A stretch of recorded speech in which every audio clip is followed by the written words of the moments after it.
Welcome to another episode of the Stained Glass Podcast. Thank you so much for clicking in and joining in. Today's topic is spiritual blindness. I remember a long time ago now, back when I was still living in Philadelphia, me and some of my friends decided to go to Six Flags Great Adventure in New Jersey one day. We did our research. We wanted to go because there was a new ride there, a new and exciting ride, and we did our research to see which day had the least amount of lines and least amount of people. And it was like a Tuesday, and we went. We got there first. We got to the park before it opened. As soon as it opened, we paid for our tickets and we ran straight for the ride. I still remember the ride's name was called King the Ka.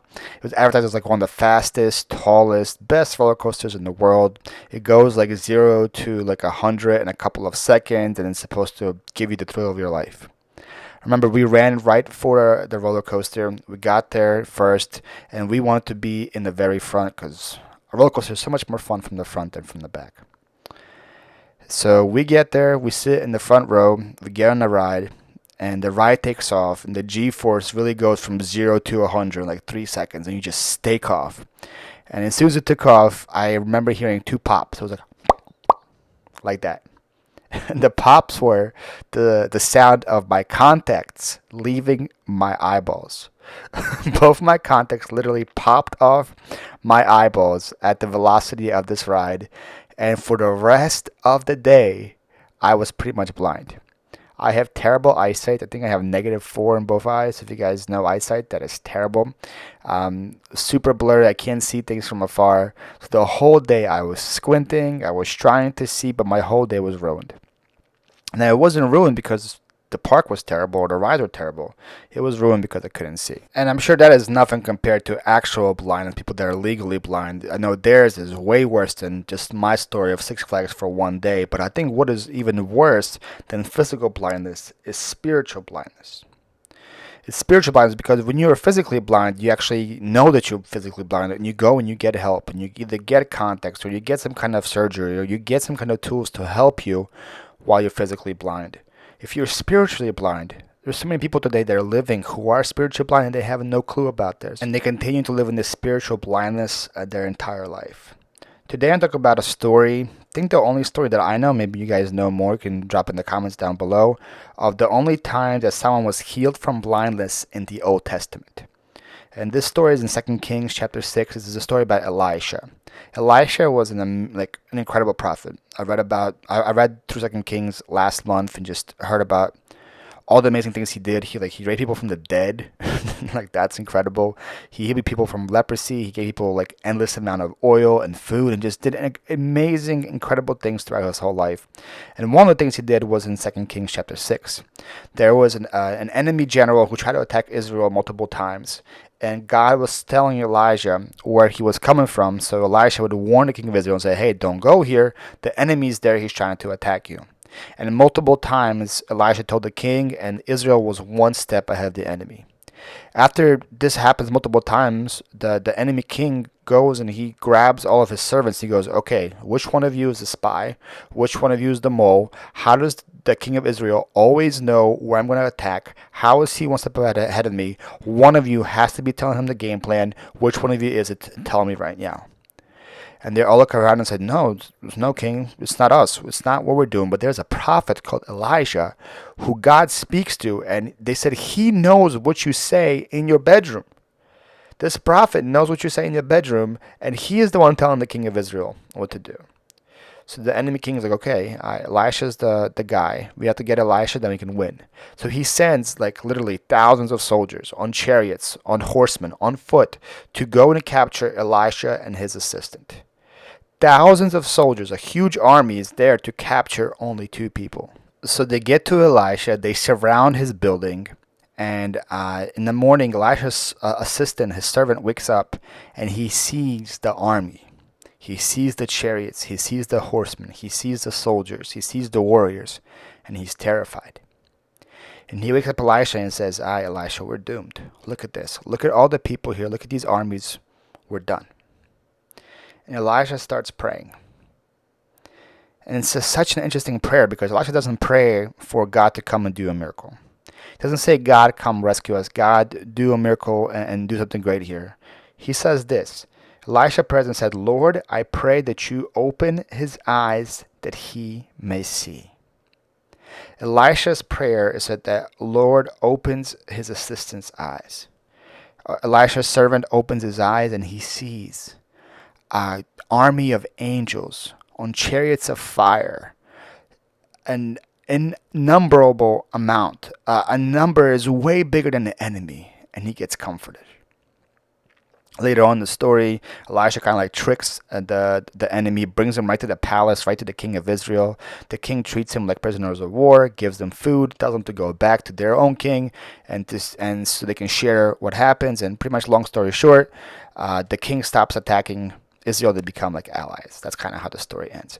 But that's an incredible story. Such an incredible story because Elisha's servant, he was terrified.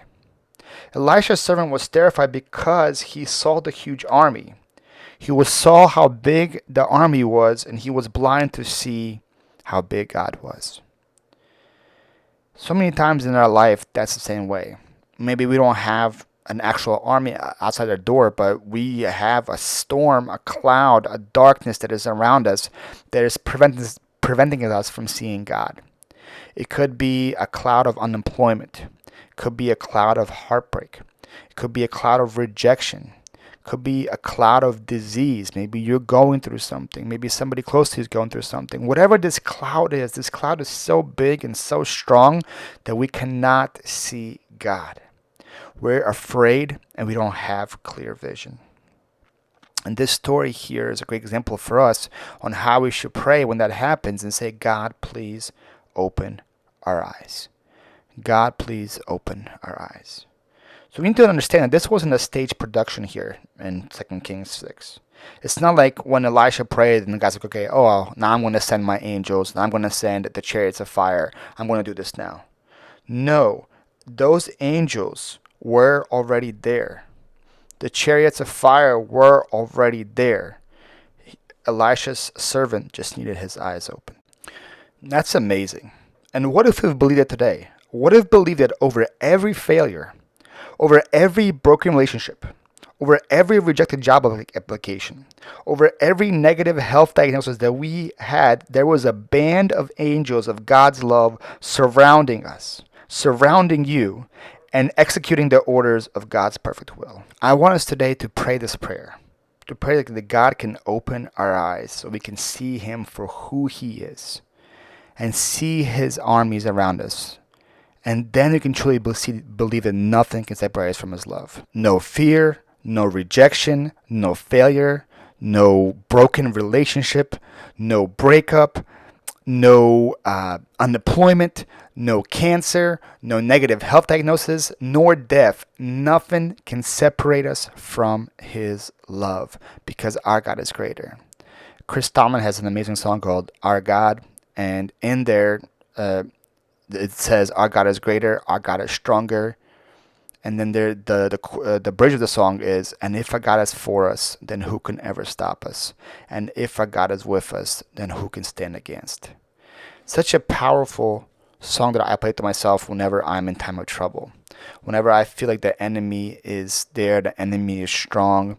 Whenever I'm in this storm of confusion, this storm of darkness, this storm of fear, I sing this song, and if my God is for me, then who can ever stop me?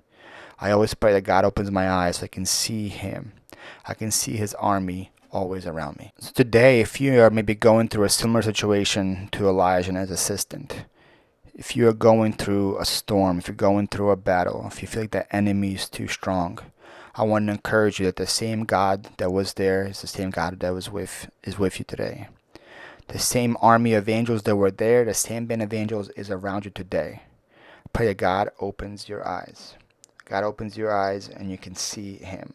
Another amazing song by Chris Tomlin is Whom Shall I Fear?